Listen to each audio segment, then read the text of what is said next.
Hello everyone and welcome back to my channel. If you think sounding intelligent in English means using all sorts of long, difficult and complicated vocabulary, then I've got good news for you. It doesn't. Actually, the more complicated you sound, the less natural you are. So in this video, I'm going to show you how to sound intelligent, professional and confident in English without using difficult vocabulary. This video is particularly useful if you already study, work, or live abroad, if you are preparing for an English speaking exam, such as the IELTS, or if you're already an advanced English learner but not quite there yet. Let's fix this. Before we start the video, I just want to mention one thing. If you're currently an English learner looking to improve your skills or know somebody who is, I have created a brand new English platform for you. It's called Tutorou, like the name of this channel. I will leave the link of the platform in the description of the video. Check it out. It's completely free to create a student account and browse our database of professional qualified English tutors, including myself. You can choose how you want to learn on Tutorou, either on a one-to-one basis with a tutor of your choice, in a group with multiple learners.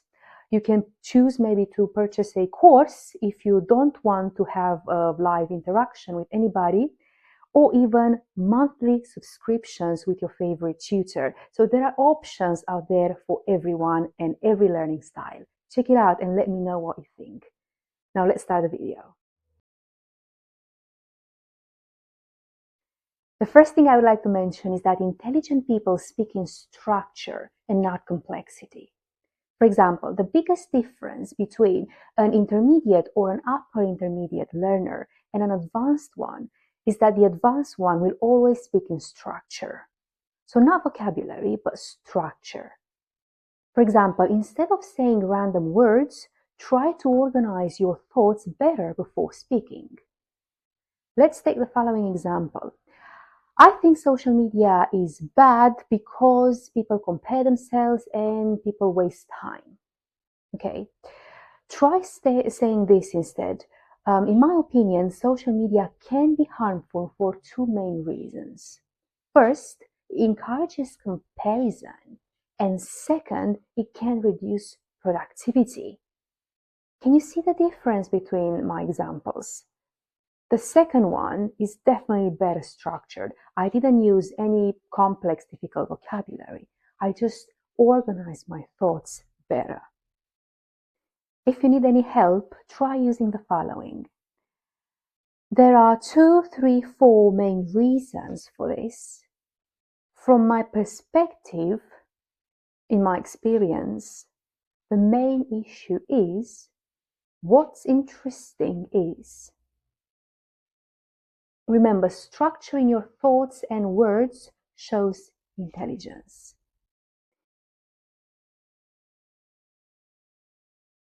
Another point which I would like to make is that strong opinions can sound aggressive.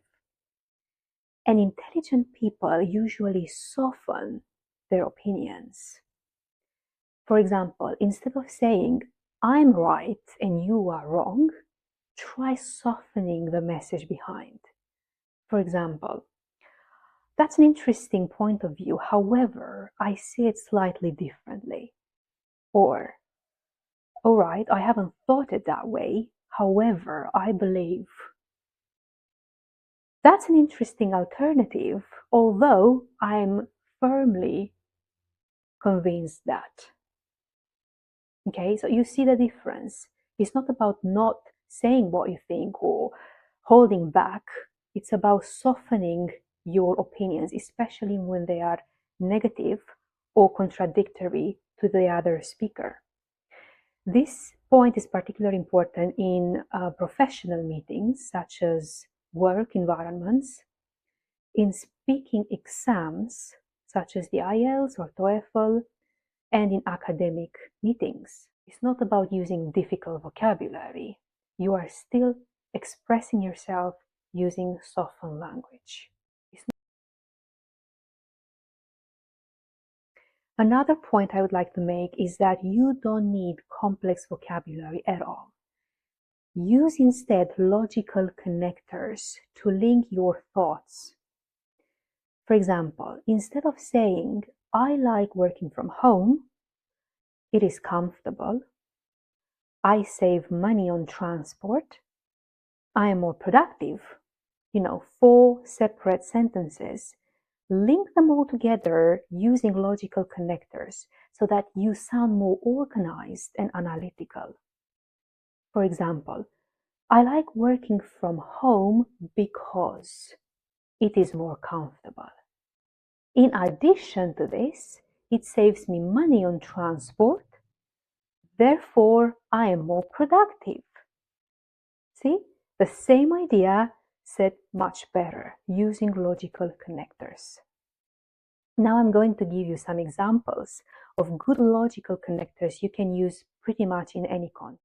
As a result, in contrast, on the other hand, to some extent, for this reason, that being said.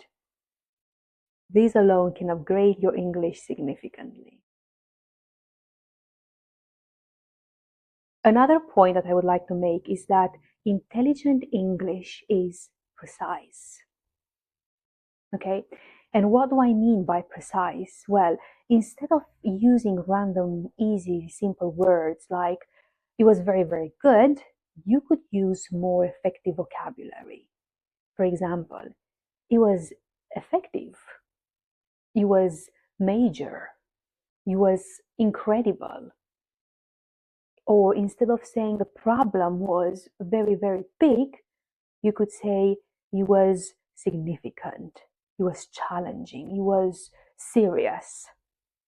It's not about using impossible language. It's about using effective words that match with the context of what you're trying to say.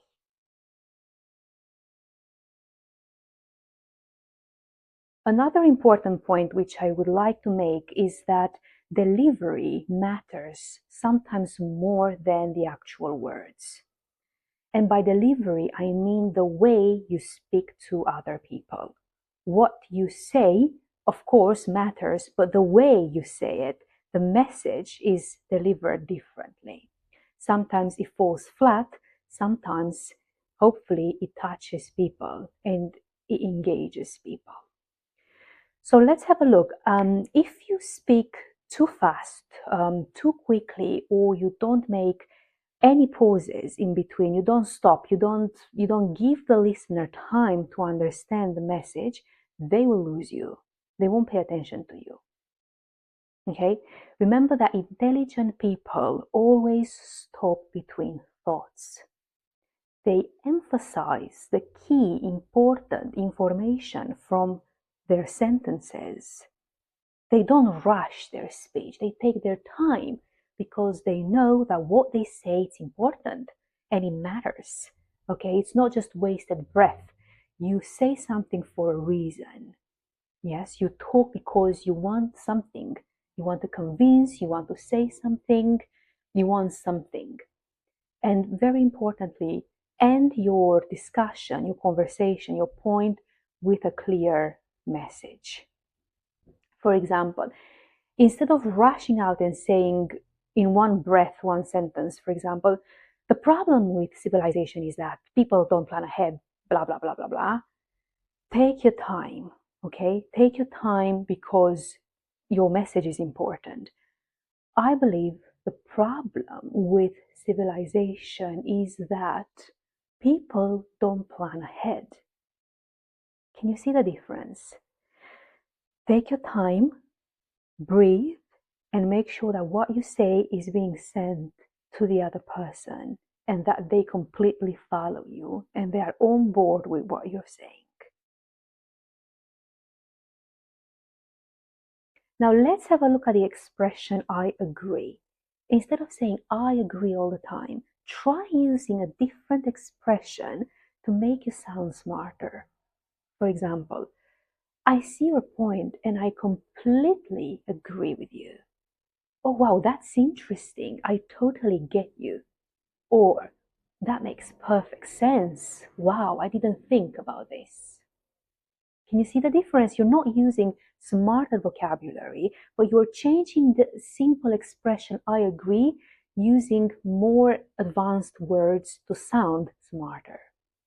Now let's have a look at the opposite of I agree, I disagree. So instead of saying I disagree, you can use better expressions such as I'm not entirely sure, or I can see your point of view, however, that sounds fair, but. Now, can you write in the comment section a sentence about any topic using structure plus connector? I promise I will read them and respond to each one of you. Remember, sounding intelligent in English is not about using difficult vocabulary. It's about structure, control, softening, precision, and calm delivery. That's what advanced speakers actually do. If you enjoy this type of content and you want to see more, please subscribe to Tutorou's channel, especially if you are an advanced learner who wants to sound more confident and natural in English. I hope my video helped. Thank you so much for your time, and I wish you a lovely day. See you in the next video. Bye.